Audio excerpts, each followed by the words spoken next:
Hello প্রিয় শিক্ষার্থীবৃন্দ আমার, আজকে আমি বাংলা দ্বিতীয় পত্রের একটি খুবই গুরুত্বপূর্ণ একটি অধ্যায় নিয়ে হাজির হয়েছি।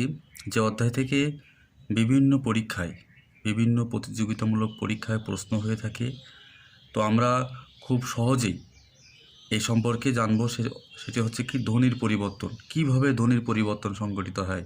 শুধুমাত্র যে চাকরির পরীক্ষায় আসে এমনটি নয়, ভাইভাতেও এখান থেকে অনেক কোশ্চেন হয়ে থাকে। তো আমরা ভিডিওটি না টেনে সম্পূর্ণ দেখার চেষ্টা করব। তো দেখুন, আমি লিখে রেখেছি ধ্বনি পরিবর্তনের কি কি কারণ আছে, কোন কোন প্রক্রিয়ায় কোন কোন মাধ্যমে ধ্বনির পরিবর্তন হয়ে থাকে। দেখুন, উচ্চারণের দ্রুততা, আমরা উচ্চারণ করতে গেলে খুব তাড়াহুড়া করতে গেলে ধ্বনির পরিবর্তন হতে পারে। খ নম্বর হচ্ছে কি উচ্চারণের সহজতা, অর্থাৎ উচ্চারণ যদি খুব সহজে করতে যাই সেক্ষেত্রেও ধ্বনির পরিবর্তন হতে পারে। উচ্চারণের সময় অসাবধানতা, আমরা উচ্চারণ করছি কিন্তু আমরা সাবধানতা অবলম্বন করছি না, এক্ষেত্রেও কিন্তু ধ্বনির পরিবর্তন হয়ে থাকে। আরেকটি হচ্ছে কি মুখ গহ্বরের প্রত্যঙ্গ আড়ষ্ঠতা বা হীনতা, অর্থাৎ অনেকের দেখবেন যে জিহ্বার সমস্যা আছে, দাঁতের সমস্যা আছে, এই সমস্যার কারণে ধ্বনিগুলো বের হতে সমস্যা সৃষ্টি হয়, ধ্বনিগুলো উচ্চারণ করতে সমস্যা সৃষ্টি হয়। অর্থাৎ এই চারটি প্রক্রিয়ায় ধ্বনির পরিবর্তন হয়ে থাকে। আমরা জানি যে ভাষার পরিবর্তন এই ধ্বনির পরিবর্তনের সাথে সম্পৃক্ত। ধ্বনি পরিবর্তন এই নানা প্রক্রিয়া হয়ে থাকে। তন্মধ্যে রয়েছে কি আদি স্বরাগম, মধ্য স্বরাগম, বিপ্রকর্ষ বা স্বরভক্তি, অন্তঃস্বরাগম, অপিনিহিত, অসমীকরণ, স্বরসংগতি, এছাড়াও আরও অনেক কিছু রয়েছে।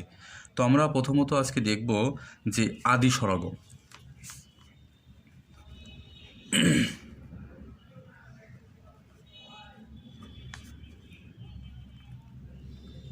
আদি স্বরাগম।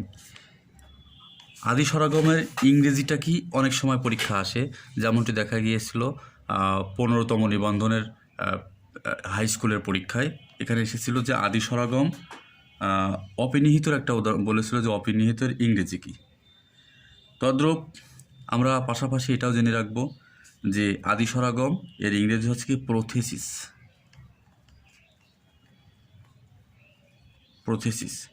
অর্থাৎ এই আদি স্বরাগম বলতে কি বুঝি, অর্থাৎ উচ্চারণের সুবিধার জন্য বা অন্য কোনো কারণে শব্দের আদিতে যদি স্বরধ্বনি আগমন ঘটে, অর্থাৎ স্বরধ্বনি আসবে, তাহলে সেটি হচ্ছে কি আদি স্বরাগম। অর্থাৎ কি শব্দের শুরুতে আদি স্বরাগম, স্বরের আগমন, অর্থাৎ স্বরের আগমন ঘটবে। যেমন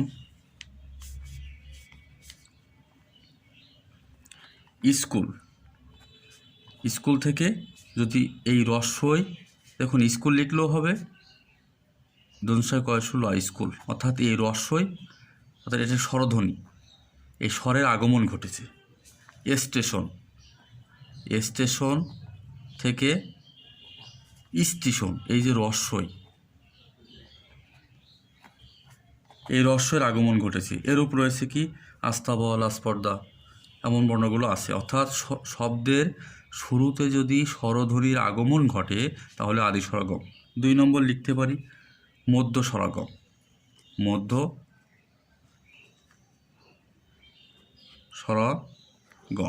দেখুন, এর কিন্তু পরীক্ষায় প্রশ্ন আসে যে মধ্য স্বরাগমের অপর নাম কি। তাহলে আমরা পাশাপাশি জেনে রাখবো মধ্য স্বরাগম এর আরেক নাম হচ্ছে বিপ্রকর্ষ বা আরেকটা নাম হচ্ছে স্বরভক্তি।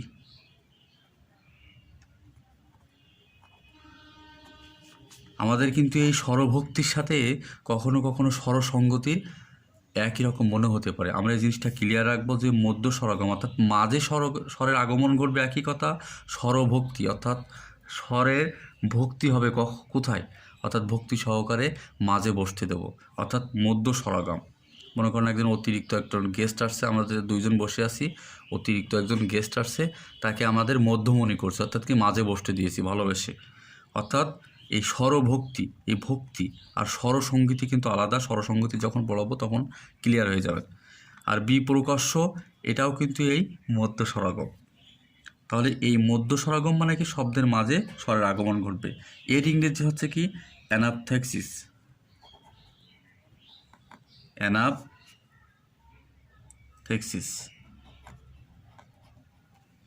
অর্থাৎ সময় সময় উচ্চারণের সুবিধার জন্য সংযুক্ত ব্যঞ্জন ধ্বনির মাঝখানে যখন স্বরধ্বনি আসে একে বলা হয় মধ্যস্বরাগম, বিপ্রকর্ষ বা স্বরভক্তি। আমি যদি বলি রত্ন, র তয় দন্তন্য, রত্ন, এই রত্ন থেকে দেখুন এই যে সংযুক্ত ব্যঞ্জন ধ্বনি আছে র ত দন্তান্ন, এই তটা দেখেন তয় দন্তান্ন যুক্ত বর্ণ ছিল, যুক্ত ব্যঞ্জন ছিল, মাঝে ত চলে আসছে। এরকম যদি ত দেখেন এর ভিতরে কিন্তু অ আছে, আমার মনে হচ্ছে ত তো ব্যঞ্জন, কিন্তু এর ভিতরে দেখুন স্বরাগম স্বরধ্বনি আসবে, তর ভিতরে অ আছে। ধর্ম থেকে ধরম, দেখুন এই রেফ কিন্তু সংযুক্ত ছিল, এটা রয়ে পরিণত হয়েছে। হর্ষ থেকে হরস, একই রকম। দেখুন প্রীতি, আরেকটা উদাহরণ আছে কি, প্রীতি থেকে পি রি তি, দেখুন এই রফালা রয়ে পরিণত হয়েছে। এটাও যদি হয় তাহলে এটি স্বরের আগমন ঘটল। দেখুন এরকম রাখতে পারি গ্রাম থেকে গে রাম, অর্থাৎ দেখুন এই রফালা রয়ে পরিণত হয়েছে। এরকম যদি আসে তাহলে মনে করতে হবে স্বরের আগমন ঘটেছে, তবে মাঝে আগমন ঘটেছে। তাহলে এটিকে বলা হয় মধ্যস্বরাগম, বিপ্রকর্ষ বা স্বরভক্তি। 3 নম্বরে বলতে পারি কি অন্তঃস্বরাগম। আদি স্বরাগম শুরুতে আসবে, মাঝে আসছে এবং শেষে স্বরের আগমন ঘটবে। অন্তঃস্বরাগম,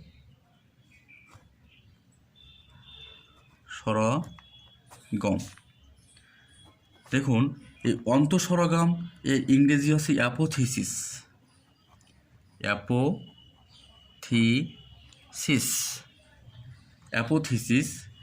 দেখুন কোনো সময় শব্দের শেষে অতিরিক্ত যে স্বরধ্বনি আসে শব্দের শেষে আসবে, এটা মাঝে আসছিল, এটা শুরুতে আসছিল, এবার এটা আসবে শেষে, তাকে অন্তঃস্বরাগম বলে।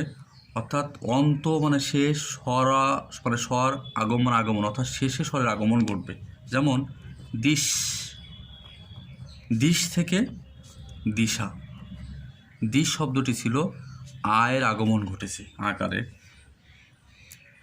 দেখুন পোক্ত, পকার খ ত, পোক্ত থেকে পোক্ত, এই যে ওকারের আগমন ঘটে, ও এর আগমন ঘটেছে। যেমন দেখুন বেঞ্চ থেকে বেঞ্চি,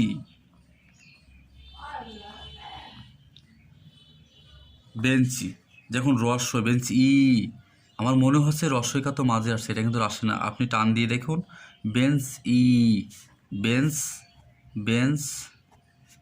ই, এই রস্বইকার কিন্তু শেষে, মাঝে আসছে কিন্তু উচ্চারণ হচ্ছে শেষে।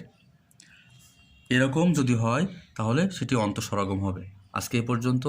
আগামী ভিডিও দেখার জন্য চ্যানেলটি সাবস্ক্রাইব করুন এবং পাশে থাকা বেল আইকনটি ক্লিক করুন। ধন্যবাদ সকলকে।